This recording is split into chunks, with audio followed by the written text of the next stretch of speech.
Live from WRAL News Headquarters in Raleigh, your number one source for local news. WRAL News, coverage you can count on. I'm tracking the next system that will bring us rain tomorrow. The new runs of the models show more rain than we were seeing yesterday. I'll show you the changes. And if you are having trouble making a call on your cell phone, you weren't alone. The latest on the massive outage for AT&T impacting customers across the country. We're tracking down the costs. Also, a Raleigh attorney charged with secret peeping. He surrenders to police. What we know about the investigation. A cold front crossing the country will bring rain tomorrow for much of the day. Good afternoon, everyone. I'm Renee Chu. And I'm Ken Smith for Jeff Hogan. Thanks so much for joining us. Meteorologist Elizabeth Gardner in the WRAL Severe Weather Center with a look at the latest model runs that are showing higher rainfall totals. Elizabeth. Yesterday, this looked like it would be maybe a quarter of an inch or less. It didn't really look like a big deal, but the new runs of the models are showing the system picking up a little bit more moisture out of the Gulf of Mexico. And we could see half an inch to an inch of rain tomorrow. And the time of the precipitation is also likely to be a lot longer than we saw yesterday. Yesterday, it looked like it would be just for the morning hours. Now it looks like it'll continue into much of the afternoon as well. This is 5 o'clock this afternoon when our skies begin to cloud up a bit. It's beautiful and sunny out there right now. But we will see the rain moving in. There's 7, 8 o'clock in the morning. Plenty of it rolling through starting at around 2 or 3 o'clock in the morning. We'll pause it here at noon. It starts to pull out only around 4 or 5 o'clock in the afternoon. So we're going to be dealing with this for a good chunk of the day. Once it moves on by, we'll start to see some colder air filtering in, but today and tomorrow definitely will be on the mild side. We'll take a look at the computer models and show you, actually, we'll go ahead and take a quick peek at Saturday. Looks like Saturday we could see a little round of some showers too around the middle of the day. How much rainfall for Friday? Our in-house model, Futurecast, shows over an inch of rain, about an inch 0.3, but the GFS and the European show about 3/4 of an inch of rain. So I think averaging a half an inch to an inch is about what we'll end up seeing. We'll talk a little bit more about Saturday and our chances for rain next week as well, coming up. Elizabeth, thanks. Breaking news, AT&T says most of its network is back online. Within the last 30 minutes, the company says 75% of its network has been restored, and it continues to work to restore service. We've been tracking this nationwide cellular service outage since 6 this morning. WRAL's Matt Tallhelm is live at RDU International Airport, where we found people from all over affected by this. Matt. Yeah, Renee, think about how much you use your phone if you're coming to the airport. You need to book an Uber. You have to download your boarding pass to get on the planes here, maybe even call an airline if you have some troubles. Well, that affected people here. It did seem to be that these outages are hit or miss. Myself, for example, I have one phone that's a Verizon phone, one that's an AT. I never lost service on both of them. I have 3 bars on each of them, in fact, right here now. Here at RDU this morning, though, we did talk to people from all different parts of the country who didn't have cell phone service at the time. They were still at least able to connect to Wi-Fi. That's how they could download their boarding passes and call or text their family members.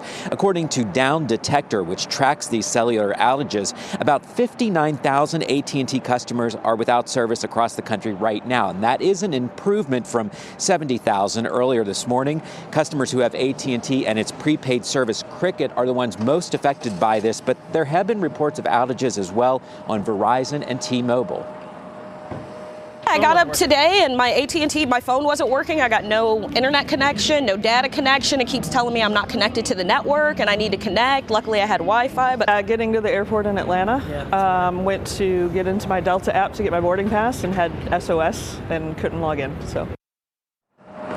AT&T put out this statement here within the last 30 minutes or so, and it says some of our customers are experiencing wireless service interruptions this morning. Our network teams took immediate action, and so far, 3/4 of our network has been restored, as you mentioned, Renee. We are working as quickly as possible, it says, to restore service to remaining customers. Now, the company has not said what's causing this outage. And one important thing to note, you still can make phone calls, send out texts over Wi-Fi calling. So you do have to just go in, connect your phone to a Wi-Fi service like they have here at the airport, that free public Wi-Fi. That should work even if your phone is in SOS mode, you're out and about and you have an emergency. If it says SOS or no service in the corner, you still should be able to call 911. I did, Renee, check with the Raleigh Wake 911 Emergency Communications Center here. They have not had any reports of any problems because of these outages this morning. That's good to hear. And again, that outage is improving. Matt Tallhelm live at RDU. Thanks for the update. A Raleigh personal injury attorney is charged with felony secret peeping. Timothy Lyons was charged by Cary police last night after he turned himself in, and today he spoke only to WRAL's Chelsea Donovan, who broke this story. She's live now at Cary Police headquarters. And Chelsea, what did Lyons have to say?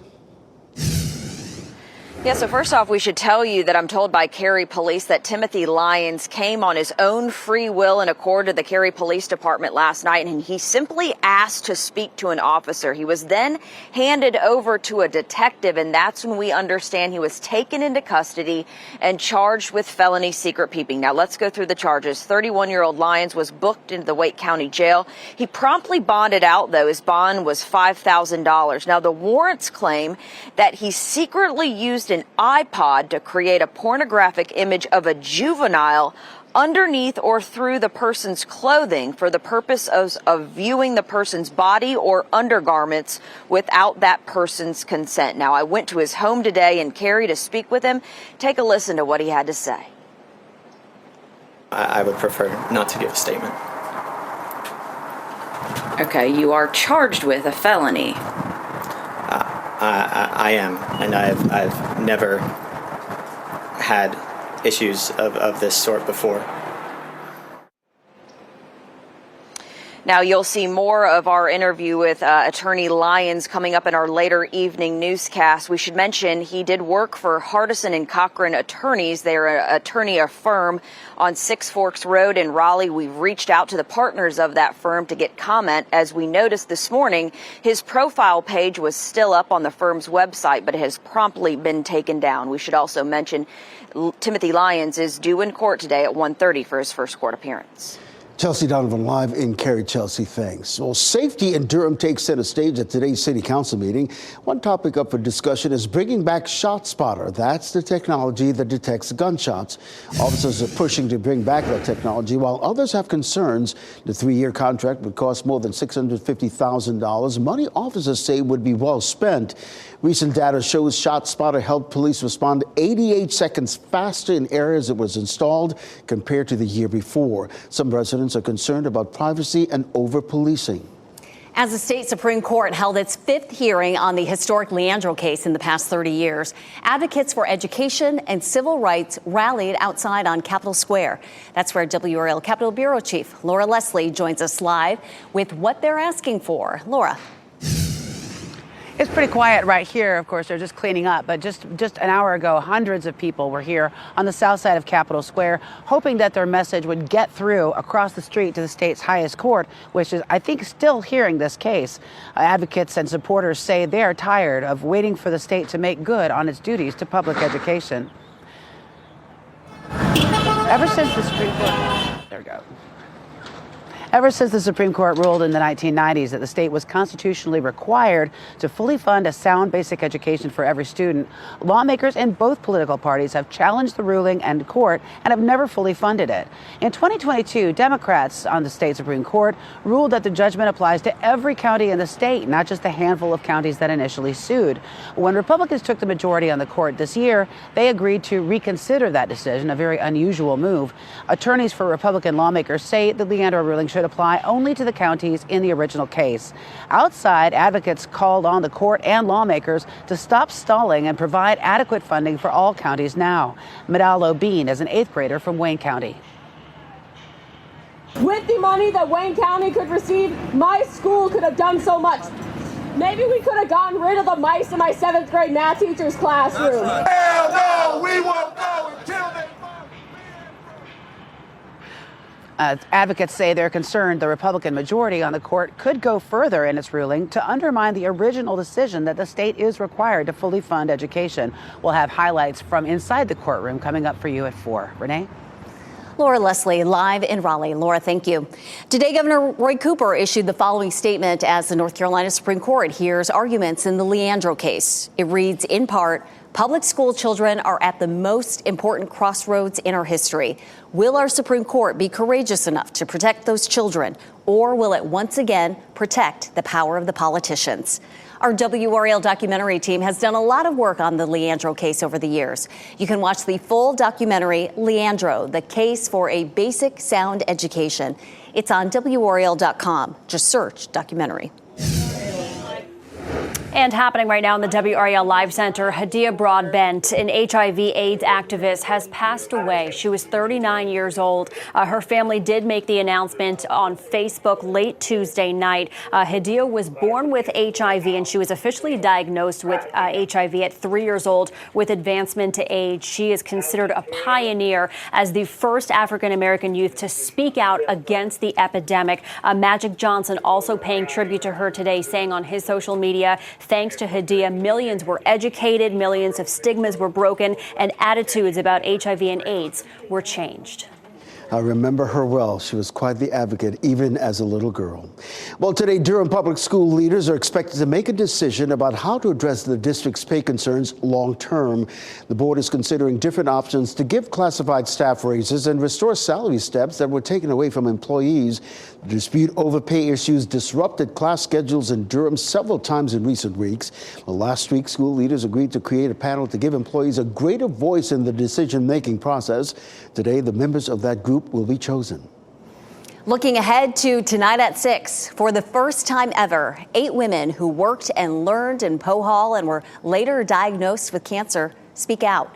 In November, NC State closed the Education and Psychology Hall after testing revealed high levels of cancer-causing toxic chemicals. In the 4 months since, more than 100 people who worked or studied in Poe Hall have come forward saying they have cancer or a serious illness. It's not known if the cases are connected to the chemicals.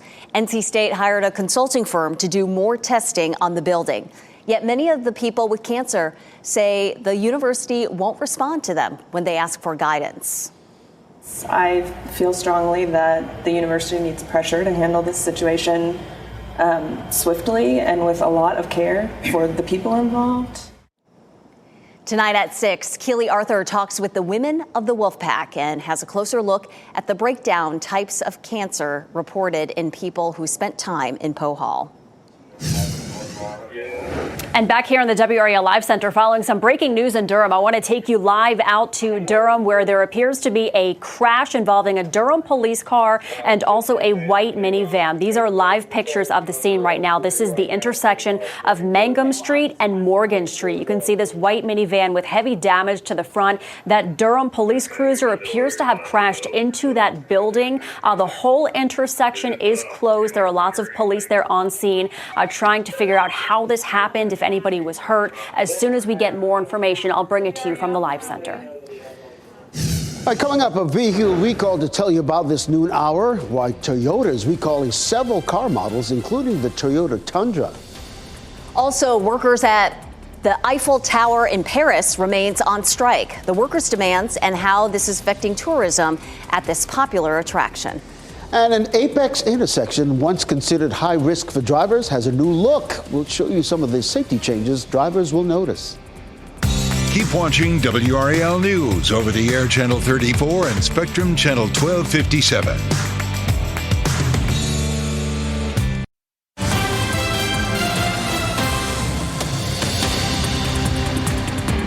And happening right now in the WRAL Live Center, some breaking news from overseas. The mother of Russian opposition leader Alexei Navalny says that she has seen her son's body and she is resisting strong pressure by authorities to agree to a secret burial outside the public eye. She says investigators have allowed her to go in and see her son's body in the city morgue. She says that she reaffirmed the demand to give Navalny's body to her and protested what she described as authorities trying to force her to agree to a secret burial, saying they are blackmailing me. They are setting conditions where, when, and how my son should be buried, and they want to do it secretly without any sort of mourning ceremony.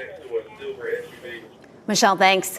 Toyota is recalling nearly 280,000 vehicles because the engine may not fully disengage when the car is put in neutral. The recall includes certain Toyota Tundra, Sequoia, and Lexus LX 600 models from 2022 to 24. The error could make the cars drive forward in neutral on flat ground.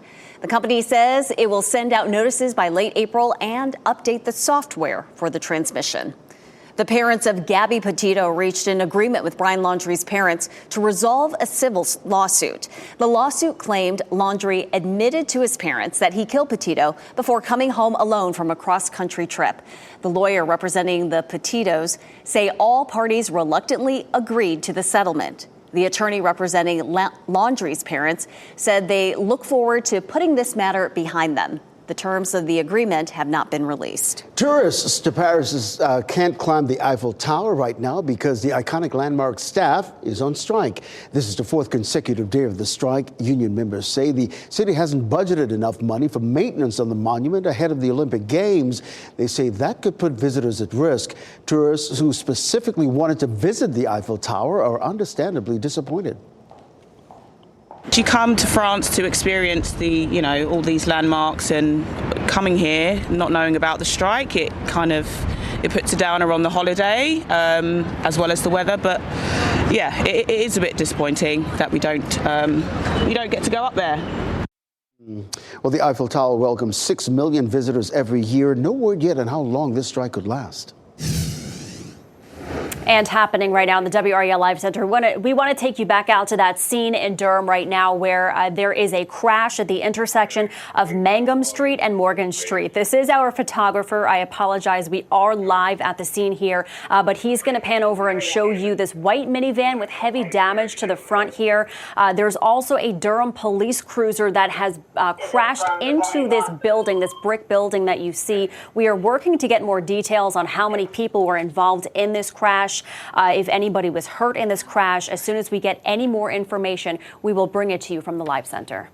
And Michelle, thanks. We appreciate that. Of course, we woke up to a rather chilly morning, but we've got a few changes on the way. Let's get over to meteorologist Elizabeth Gardner, the WRAL Severe Weather Center. Beautiful shot down there in Moore County. Yeah, lots of people out there on the golf course. There were earlier. It looks like maybe everybody went in for lunch or something like that. When I pulled this up about 10 minutes ago, it was packed out there. A little bit breezy. You can see the flag flying in front of the Pinehurst Resort and Country Club. You can see some blue sky, but we have some high, thin cloud cover that's making it look a little bit gray. Sunshine is making its way through it now, but tomorrow's going to be a gray and wet day for us. 63 right now, so temperatures are warming up nicely. We have a strong flow coming out of the south, so temperatures are already warmer than our high was yesterday. Our dew point 33, so it's a little bit more moisture in the atmosphere than there was yesterday, and we're climbing at least into the mid 60s, if not upper 60s in some places. Still some 50s out there though. 57 in Roxborough and South Hills, 58 in Rocky Mount, and 59 in Goldsboro, 62 in Fayetteville, and 60 degrees right now in Clinton. We take a look at the winds because it is going to be breezy this afternoon. And even tonight,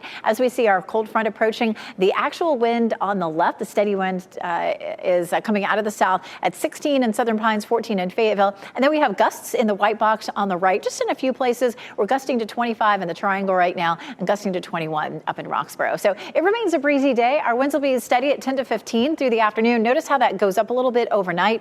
We're seeing gusts up to 25 miles per hour. All that warm air is making it feel pretty nice out there. We'll see a high of 66 in Raleigh and in Durham and 67 in Fayetteville. Checking our temperatures. It was chilly this morning. We are looking at much warmer air, of course, pushing in now. It'll be mild tomorrow, but colder over the weekend and then milder again next week. That's a lot of ups and downs, but that's typical this time of year. We tend to see multiple fronts moving through. Sometimes, one or two a week, and ahead of a front we're warmer, behind a front we're cooler. So 57 is our normal high. We're above that today and tomorrow, then cooler Saturday, Sunday. Monday, Tuesday, and Wednesday will be warmer again, just because of the fronts that are moving across our area. Often fronts bring some rain, and that's what we're looking at tomorrow, and again possibly next week as well. Right now things are pretty quiet. We've had some precipitation, even a few thunderstorms along that warm front on up into Virginia, but we're not likely to see storms here. We'll see the cold front passing through tomorrow with mainly just a chance for rain. This afternoon the clouds will thicken up over the area. We'll see precipitation beginning around 3 or 4 o'clock tomorrow morning.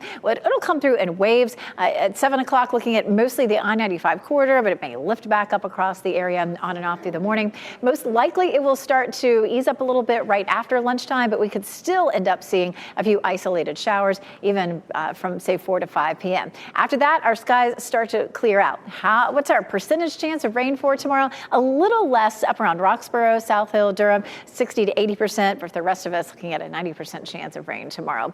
We've seen our tree pollen climb a bit over the last 2 weeks. It's medium today for June juniper and cypress. Sometimes the rain helps to settle that down a little bit. We'll likely see that for tomorrow. A chance of some showers on Saturday. I'm going to walk you through Saturday hour by hour. It's looking a little wetter in the afternoon with the new runs of the computer models, and I'll show you in just a few minutes. Coming up on WRAL News at 4, an unusual new traffic circle is proposed for part of Raleigh. In fact, it's not really a circle at all. Find out how this works and where it could go. And at 5, troubling developments in Russia, the death of Vladimir Putin's most popular rival and the detaining of a Los Angeles ballerina. A UNC professor talks about the risks of sending students to Russia right now for study abroad programs. I want to give you a listen now to the sounds of the String Queens. They kicked off the 8-city tour of North Carolina last night at the Hayti Center in Durham. We'll talk with them live in our next half hour.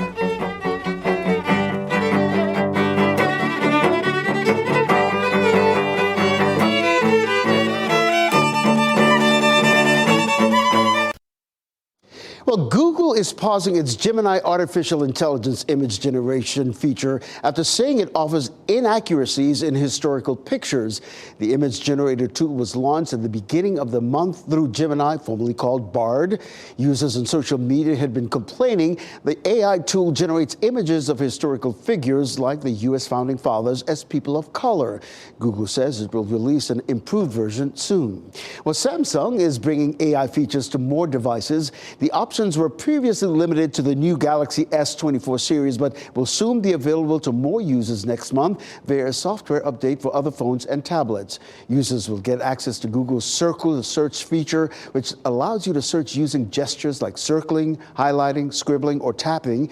Another feature called Live Translate provides voice and text translations for phone calls, and there's an interpreter feature that generates text translations for live conversations.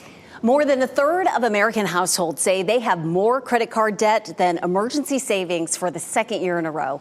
A new report from Bankrate shows just 30% have more savings now compared to last year. 29% have the same amount, and 9% have none at all and also didn't have any last year. Nearly 2 in 5 people are focusing on paying down their credit card debt and building emergency savings at the same time. A new survey reveals paw parents feel financially strained due to the rising cost of pet ownership. 91% of respondents admitted to experiencing some level of financial stress over the past year due to pet-related costs. More than half said they curtailed their personal spending to take care of their dog. Some areas seeing a rise in costs include dog food, pet insurance, and doggy daycare. A major intersection in Wake County is hopefully a little safer this afternoon. We've been enjoying the sounds of the award-winning trio, the String Queens. Find out where you can see them live coming up. Now here's a look at your winning lottery numbers.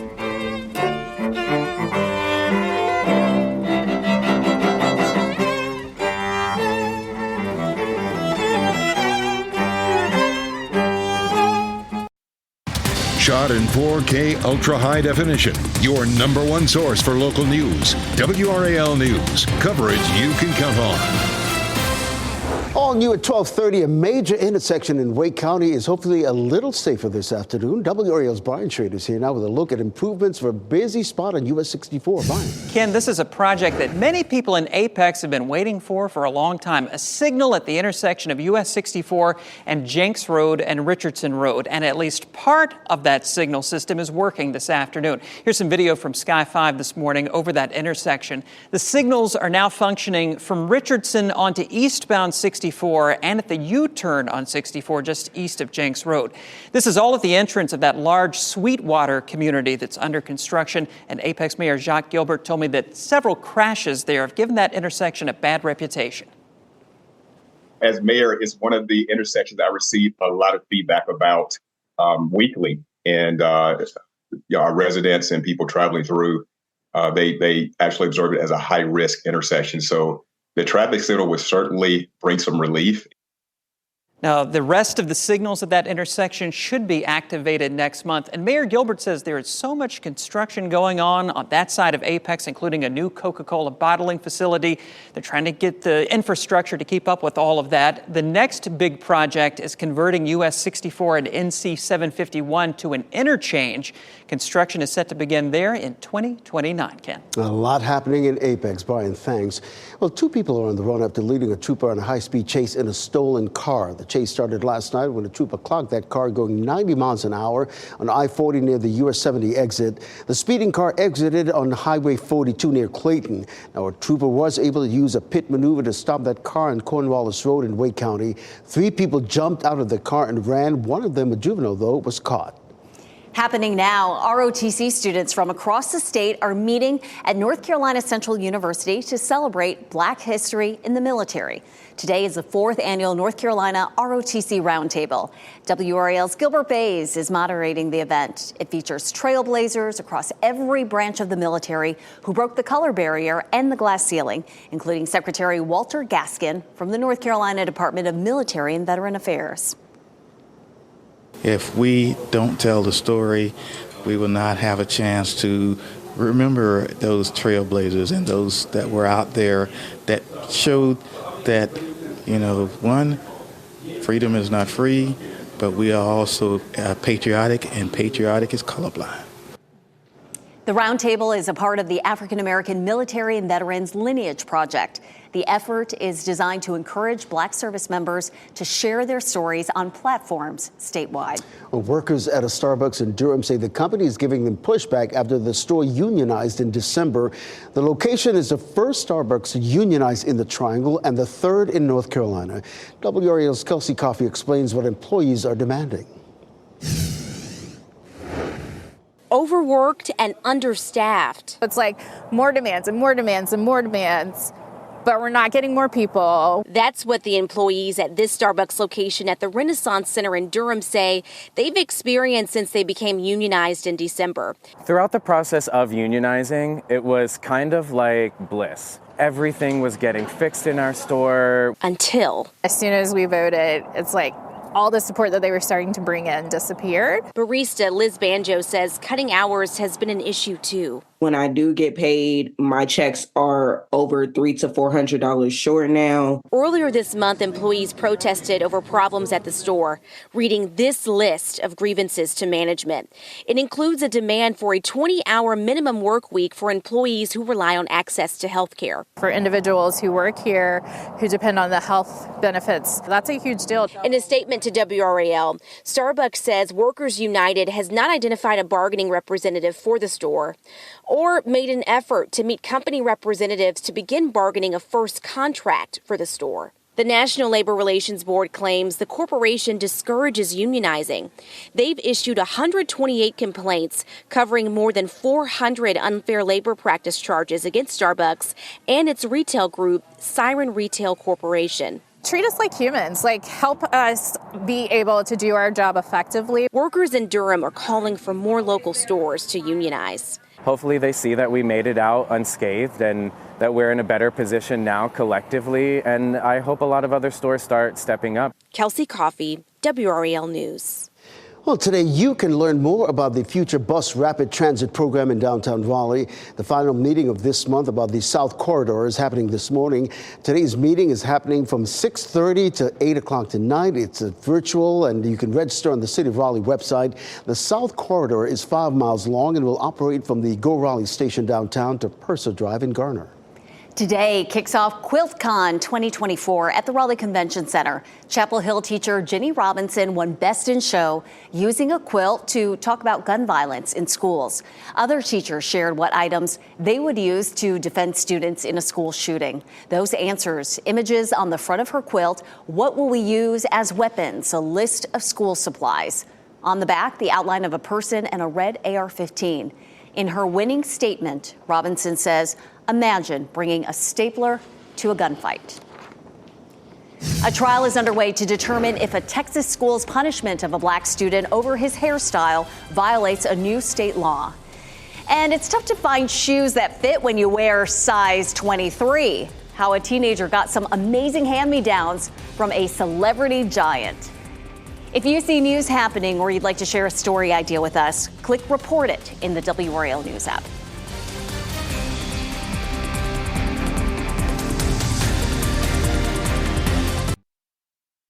Welcome back. From classical to jazz to R&B, a musical dynamic trio plays it all.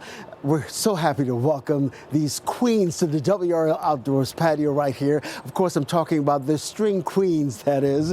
The group is made up of Kendall Isidore on violin, Dawn Johnson on viola, and Elise Sharp on cello. Ladies, welcome. Thank you. Thanks for having us. So you've played all over the world, of the country, Kennedy Center, Carnegie Hall. You're featured in the President's inaugural concert. What does it mean to you to showcase your talent on strings as African-American women?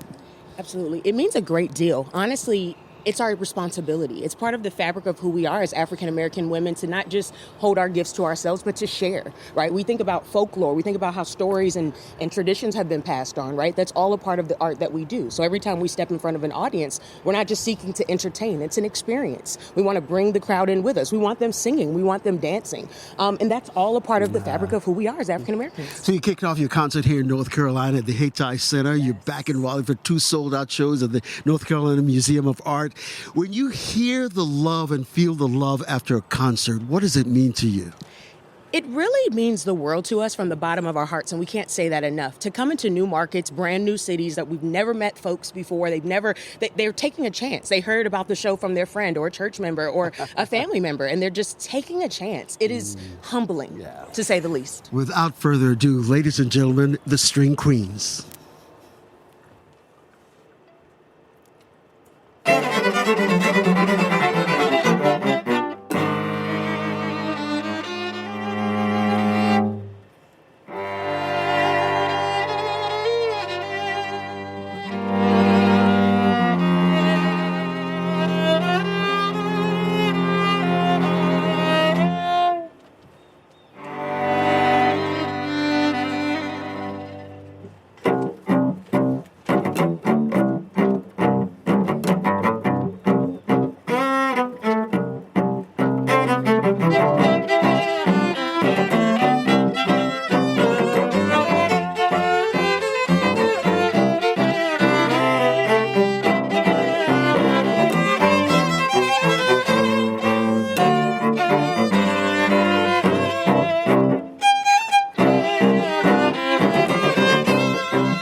Johnson on viola, Elise Sharp on cello, the String Queens.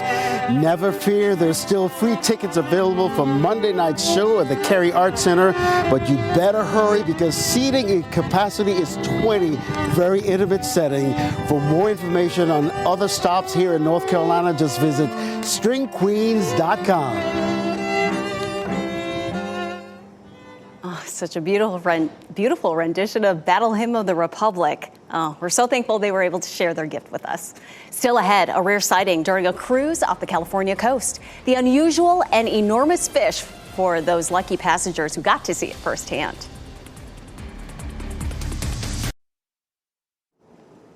Breaking news in Durham, where a crash involving a police cruiser has blocked an entire intersection. WRAL's Monica Casey is live at the scene with what we're seeing.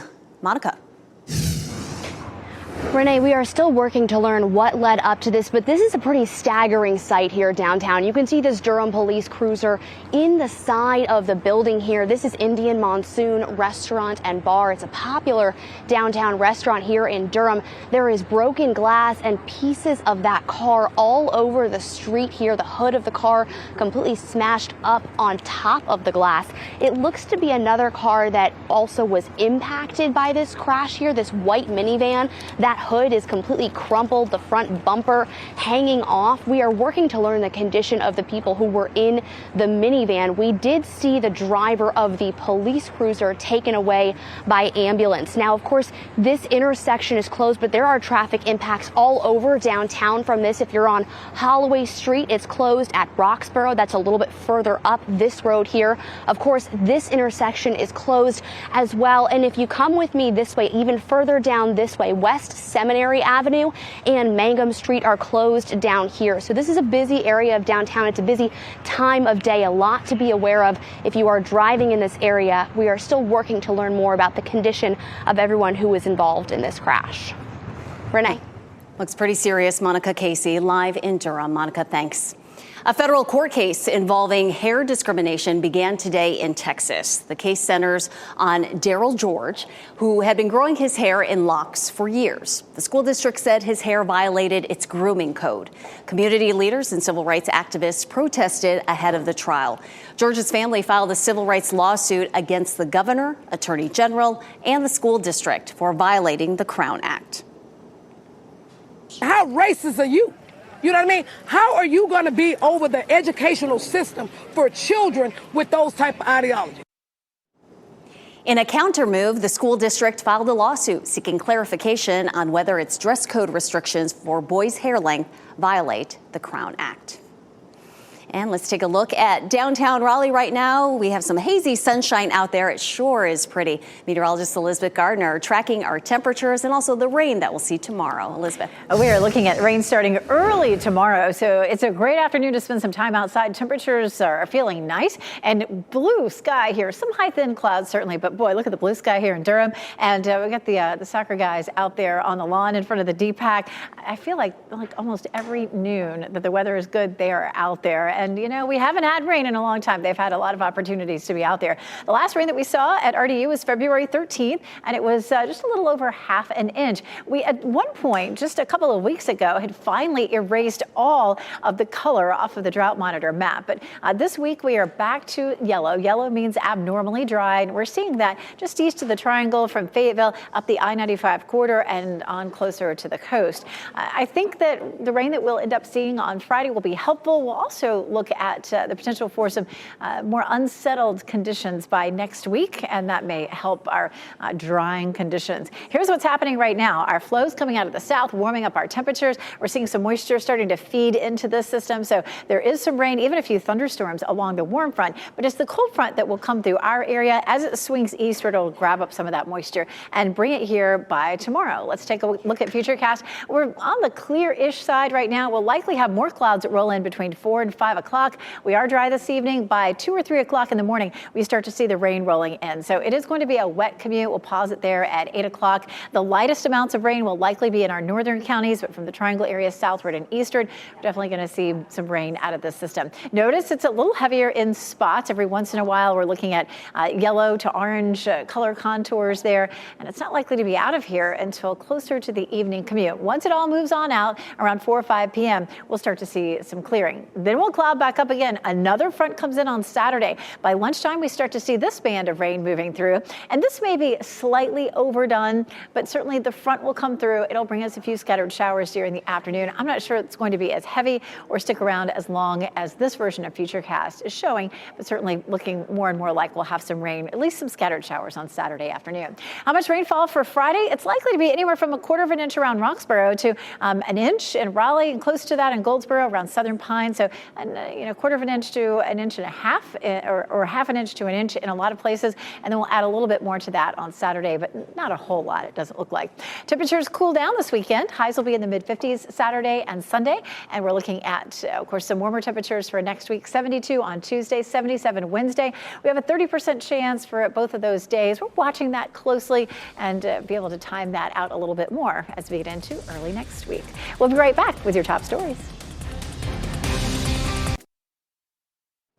As we wrap things up, here's a look at a few of the headlines we're following today. AT&T says most of its network is back online. The company said in a statement 75% of its network has been restored, and it continues to work to restore service. The company has not said what caused the outage. The Raleigh Wake 911 Center tells us they have not had any issues related to the outage. A Raleigh personal injury attorney is charged with felony secret keeping. Cary police say Timothy Lyons was charged by Cary police last night after he turned himself in. Lyons is currently free on bond. His first court appearance is at 1:30 today. Durham public school leaders could make a decision about how to address the district's pay concerns long term. The school board is considering different options to give classified staff raises and restore salary steps that were taken away from employees. The dispute over pay issues disrupted class schedules in Durham several times in recent weeks. A Missouri teen with size 23 feet was struggling to find shoes that fit him, but a celebrity stepped up to help. 16-year-old Jarrell Bolden's shoes have to be custom made, which can cost more than $1,000. Basketball legend Shaquille O'Neal heard about the teen's plight and called him directly. Less than a week after the call, boxes arrived at Jarrell's house. In them, shirts from Shaq's own closet and 20 pairs of supersized shoes. Jarrell says he's so grateful to the basketball star and everyone else who is helping out. Thank you for taking the time and the money that you have earned to give it to me when I needed it. So I would like to thank you for all the things that will come from it and that have. That's such a cool thing for Shaq to do.